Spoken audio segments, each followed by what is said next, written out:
Hello and welcome back to a new episode for the conversion of Lifeboat Outisde. And this morning it's looking good weather-wise, so I am still kind of doing bits and pieces on the foredeck. I've got 4 layers on, 2 strips of glass cloth going just around the corner. I'm filling a bit where stuff always sits. Looks horrendous at the moment, but it is all coming together. I hope you enjoy this episode.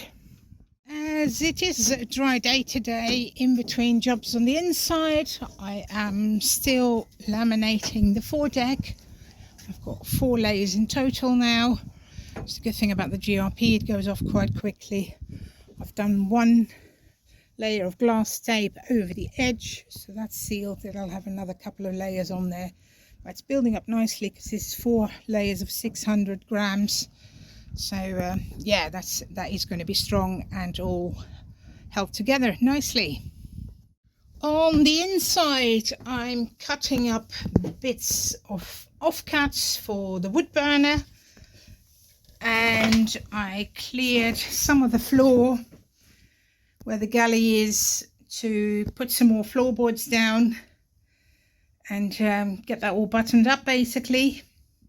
It'll be easier to clean, although I am still going to be using loads of bits of cardboard to protect the floor for now. But yes, so I'll start laying some floor here and keep ticking things off the list, I suppose.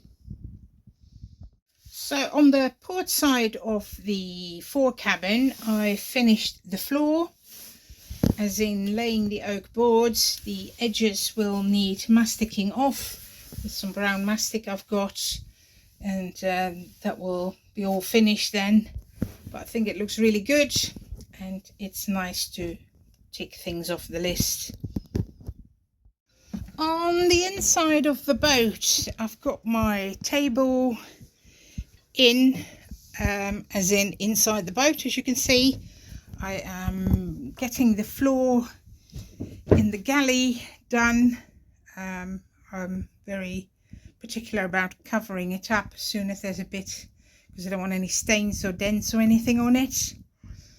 The flooring at the forward end is all done, so yes, get the floor in and then we'll start sorting this mess out, although I've already cut quite a few offcuts in smaller bits and using them in the log burner.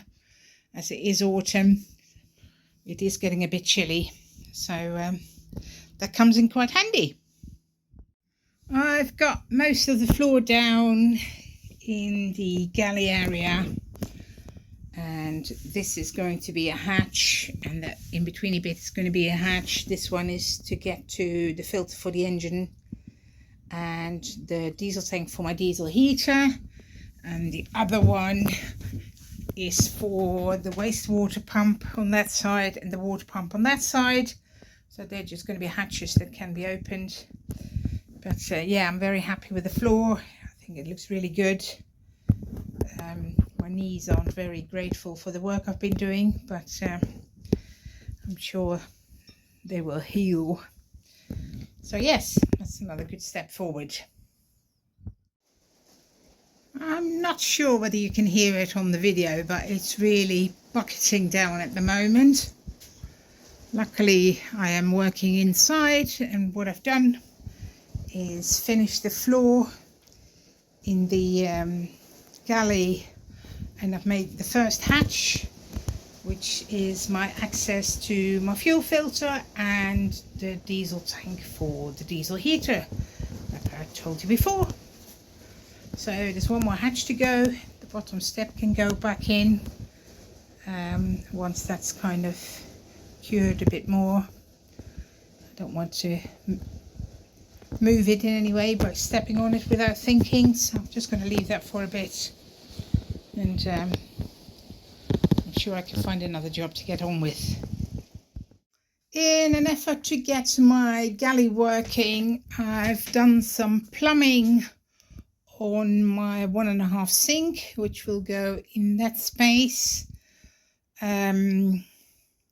I had to adjust things because these things are normally a lot longer, but I don't want to lose a load of space in my cupboard under the sink.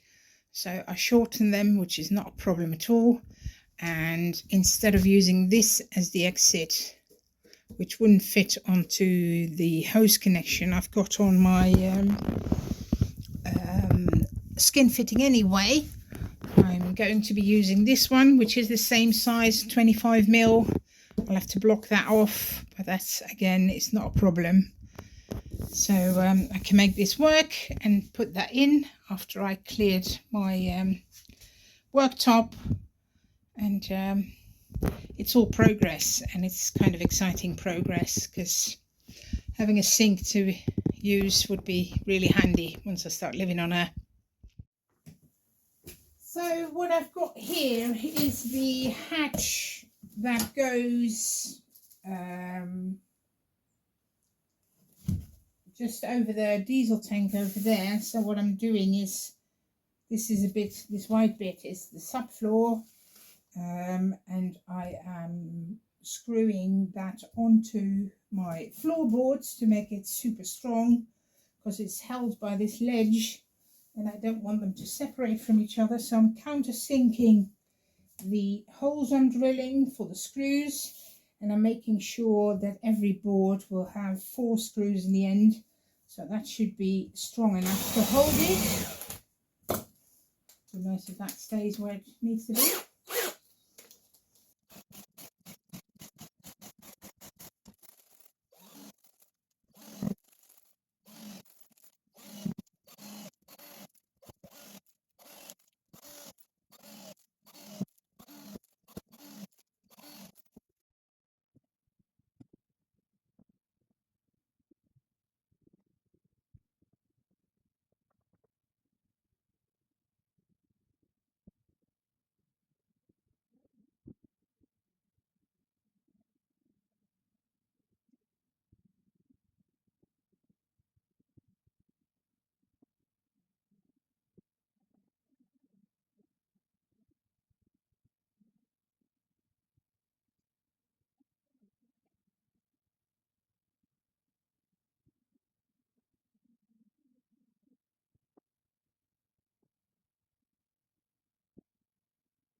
And here we are at the end of another video, and I've got all the flooring in. It's all covered up with cardboard,